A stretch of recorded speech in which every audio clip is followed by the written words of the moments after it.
Hey folks, welcome back. I wanted to jump on with more of a community focused tag today. I thought we might change it up a little from some of the other more deck focused tags that I have been doing and plan to do.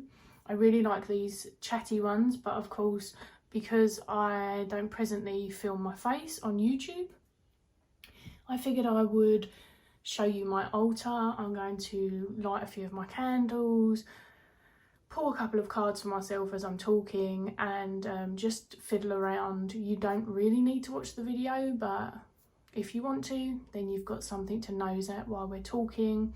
So the video is called 13 Tarot Tube Questions, and I couldn't quite work out, if I'm honest, if the creators of this were Atypical Tarot and Astral Lady Tarot, because they did a joint live discussing their answers to this, or whether they had adapted it. Perhaps I just missed that part. I was introduced to this tag by Julie at Peekaboo Rose, so that's where I saw it as well. But it's 13 questions on Tarot Tube, so we will get into that. And as you can see, I'm even in my robe. I've gone super casual today, because why not? So it says here, what are my favourite videos? I enjoy a mixture because, to be perfectly honest, when I watch one type of YouTube video only, I kind of tire of YouTube overall. So I really enjoy a variety of things, such as monthly wrap-ups. They are my top favourite. This is because I often find they're a sweet spot of not just decks people have used or books or whatever, but really sharing little snippets of the person's life, aspects beyond the confinement of tarot, I suppose. Also, many people share reflections of their readings or cards during that month. So it's like the cards are read, decks and books are discussed, tastes, pros, cons, life within and beyond the tarot. And that feels really rich to me. I also really enjoy immersive reviews, whether that's explaining in depth certain ways of working with a deck, like a concept, whether it's already in the deck or something that you've decided to do with it, or whether it's about abstract personal experiences and approaches whilst going through the deck and reviewing it. I really love that. And finally, I'd probably add tags, a mixture, so again, not just the deck heavy ones, but anything that keeps us talking and can be inspirational and keeps us engaging with each other. So that's definitely a big part of it for me. While it's to a different level, I also just kind of want to give an add-on, because I think these videos get a little bit of shade, that every now and then I like to watch a haul video. Not as often, anywhere near as the other stuff, but it's something that I still enjoy, and I'll occasionally like watch the tarot game videos as well. So the next question is, what are my favourite videos to film? And to be honest, aside from I film a lot more varied content over on my Patreon for a plethora of reasons, but here I enjoy exactly the same as what I shared in the first question. I film what I enjoy to watch predominantly, so a mixture of super chatty, experiential deck discussions, reviews in the same sort of, that kind of chatty format, especially monthly wrap-ups, again, as these feel really varied to me, and they're quite intimate as well, often like a diary entry, but I suppose one that I am willing to share publicly, of course. Question 3, as I throw pine cones on the floor, not meaning to, this is not part of what I'm doing, is what are my least favourite videos to watch? Things that I don't tend to watch very much of are pick a card readings and collective readings, but I think more so it's kind of twofold. I tend towards preferring to read my own, And if I'm not doing that, then I would much rather get a reading from someone directly than sort of ingest it that way. And a lot of the people that I prefer who do pick a card readings and collective readings, they do so on different platforms, not here. So that's, I suppose, the kind of thing that I don't tend to engage with. But I am still happy that this content is out there for others. Or if I change my taste, because one thing that I've learned quite a lot over the years of being here is that our tastes and what we're into and things are always changing. So I expect to occasionally change these. Tarot Tube is really only a portion of what I watch. Question 4 is, what is your favourite part of the tarot community? I think that for me, my favourite part of the tarot community is coming to a place to discuss, share, connect, learn from, and listen to people just talk about this wonderful tool and wonderful experience and life path that is so significant in my world. I feel like that's pretty amazing. And for all the pitfalls in the social media experience, in all forms, I think of how I wouldn't have the space to do this very often in my life away from the online world. So I think that's predominantly like the superpower of this. And when I can find ways to do so, especially when it's not just an echo of my thoughts, but there's all this variety out there, I think that that's awesome. Not everyone has the luxury to be able to do this as well, so I'm really aware of that. And even when I've come away from various social platforms like this one to have a break, I'm still thankful for its existence and the community in various forms. Because of course with benefits always come unhelpful aspects. That's just, apparently I'm losing my voice. We will try to continue and power through it. What's my least favourite part of the tarot community? Always a fun one. I am pretty tired of those who are unable to discern between their beliefs being how they wish to live their lives or see the world versus seeing it as like a total truth. I love hearing different opinions to my own when people own them. So, you know, this is me, this is my thing, or even this is me and this is what other people have shared with me. But it's that, you know, extremes, absolutes, assumptions in the way where they're shared perhaps sort of aggressively or as facts, and they get bounded around in the community a fair amount still. So whilst there were some really fair points that people said about trolls and scams, they're sort of a non-issue for me in comparison, because I feel like it's a shame when the community sort of creates its own friction in a way. And people have already made such great comments on the other aspects. So examples of what I'm talking about in sort of absolutes, extremes, assumptions can come up in things like statements about what does and doesn't constitute as deep content or meaningful content, or what is okay and not in a review, or if you show your face or not, or how to read, how to freaking shuffle. Like, I could go into some really mundane versions of that as well. And these kind of absolutes are shared everywhere. So not just Tarot Tube, Witchy Tube, Booktube, they're all just different iterations and different versions. But I do feel like it's something that we could work on, myself included. I feel like it creates more separation than necessary, and rather that sort of embracing differing opinions or styles or tastes or preferences, it just, yeah, there's that pushing apart, that othering in an unhelpful way.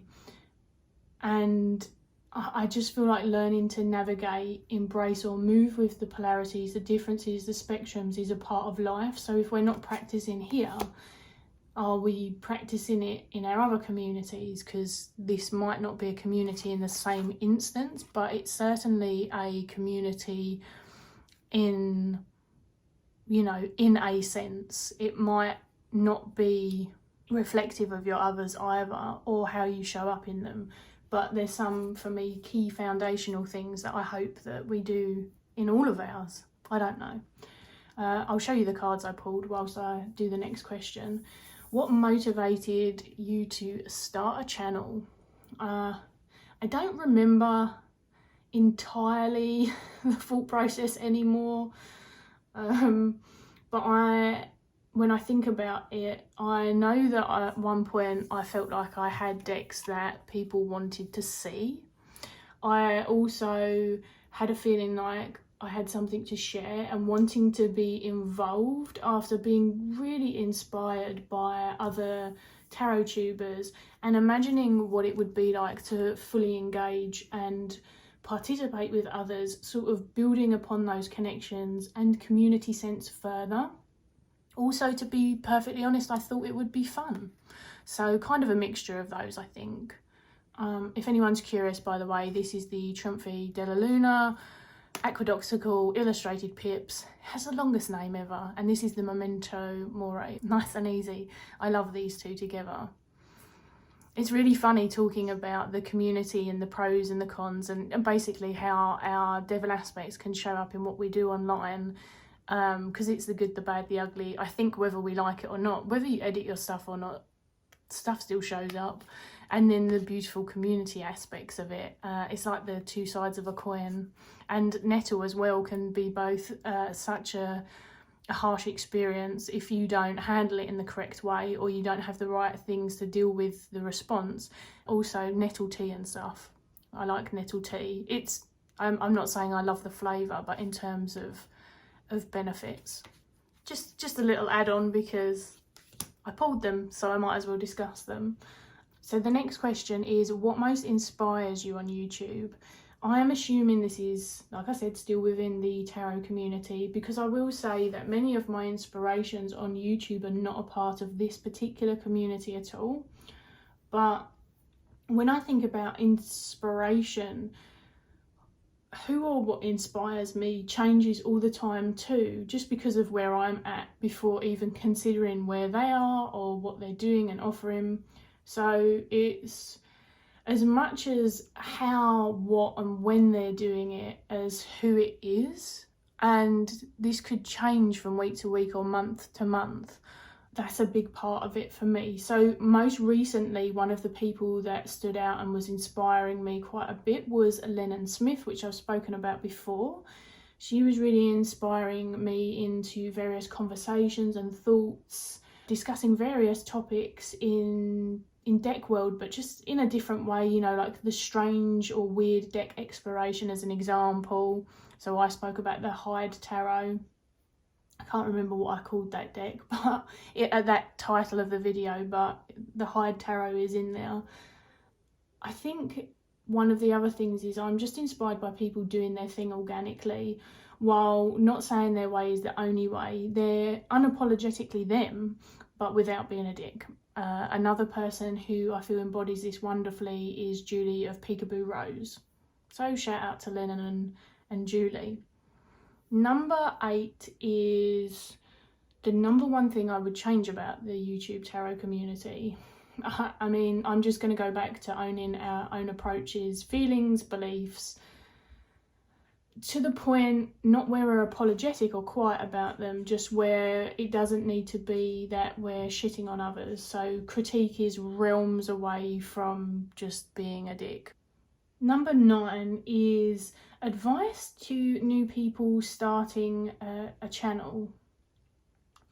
I would really say do what you enjoy here, because it's not that serious. Even if it is serious at points, even if you want to be, say, a business eventually, or, you know, whatever your motive is, no matter that, I would say come here as you. Know that you'll change your opinion, your taste, some approaches. You may even change one way and then go back again. It's just part of the process. So for me, the best thing is to come here through your passions and your joys and your experience, and to be quite honest, not to pay attention to the questions above where people have said what they do and don't love the most to see, because In no instances are you going to please everyone, nor do you need to try. It's just not going to happen.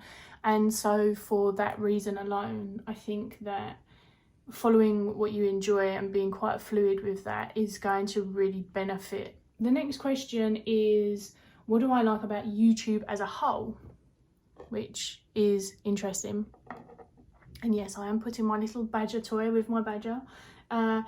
This is just an extension of what I said about the community, really. I can come here to connect, to learn, to listen, for fun and for entertainment, to explore, or even feel I'm sharing in something with someone.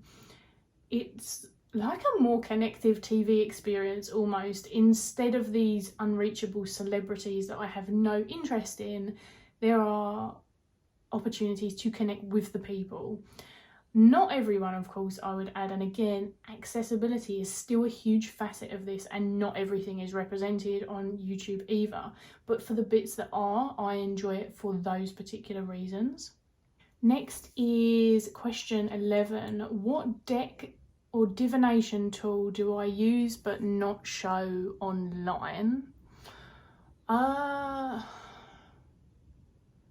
Perhaps I'll give you a little peek. Oh, it says don't show or use. It's not that I don't show these things online for the same reason either.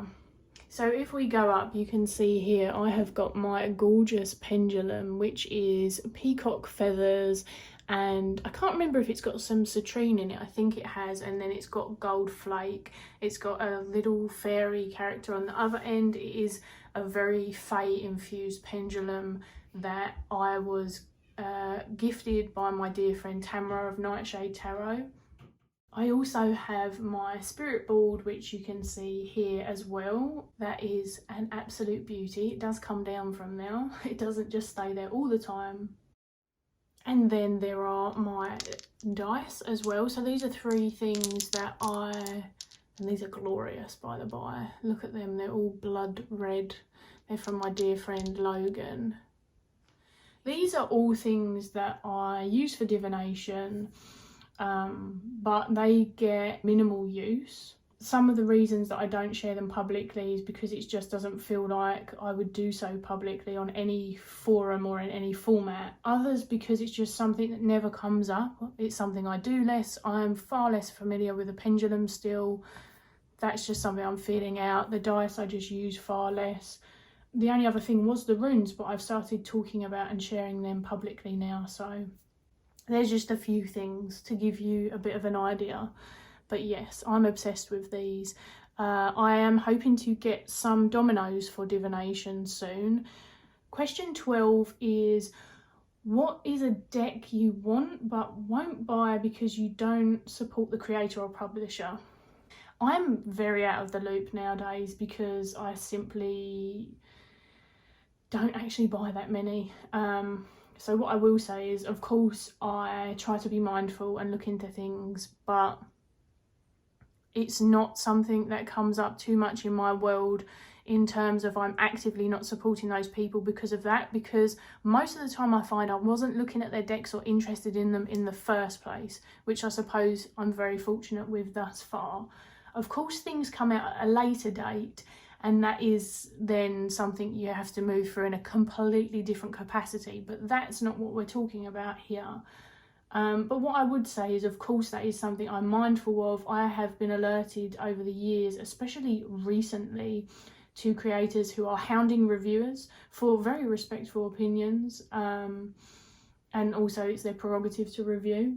Some of these people have even been asked to review as well, and I would never support someone like that, even if I did like their decks.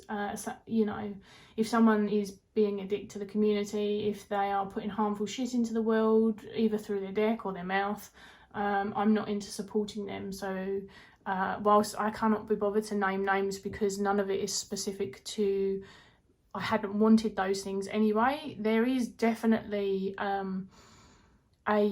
a fair amount of that out there, unfortunately, and when it does come up and it affects people individually, I really respect that they bring that into the community and allow the rest of us to be aware of it, especially because it's not necessarily an easy thing to do.